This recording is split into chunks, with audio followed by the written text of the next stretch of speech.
According to data taken from the American Community Survey, a higher percentage of women live below the poverty line compared to men.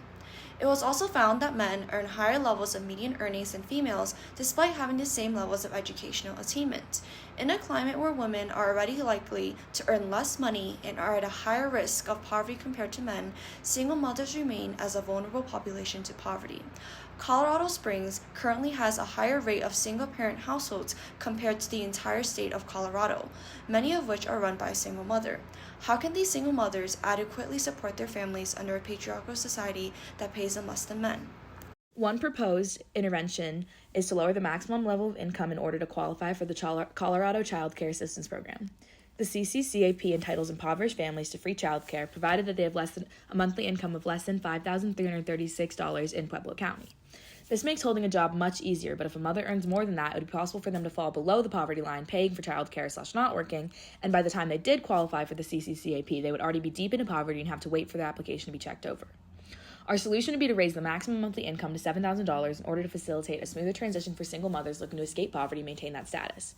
If the maximum monthly income is raised, it would be much easier for single mothers working their way out of poverty to pay their debts and save for the future instead of having to pour their money directly into child care once they started making that livable wage. Raising the maximum monthly income would likely create a higher demand for childcare workers, and we would amend this by hiring from within the community, stimulating the economy and the job market, and even hiring back those single mothers whose own children might be within the program. We would also ensure that these workers would be paid at fair and sustainable wages, and this would ensure that underprivileged children are given a supportable level of education without it being a detriment to their family's wealth status, and would create jobs within the community and facilitate a smoother transition out of poverty for all single mothers.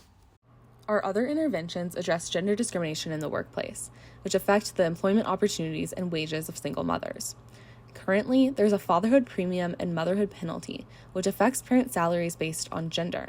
To combat this, salary information needs to be made publicly available to hold companies accountable for their wages. And to replace the fatherhood premium, the federal government should give all parents a parenthood premium to help support the extra expenses required to raise children. Finally, work environments need to change to become more flexible. This will allow single mothers to take on a full-time job while also having the flexibility they need as an only parent. These interventions are a vital step in closing the gender gap in the United States. The poverty rates of single mothers are only one example of the consequences of gender inequality in our country, and childcare and employment must evolve to allow mothers and fathers the same economic opportunities and decrease the stigma that single mothers face today.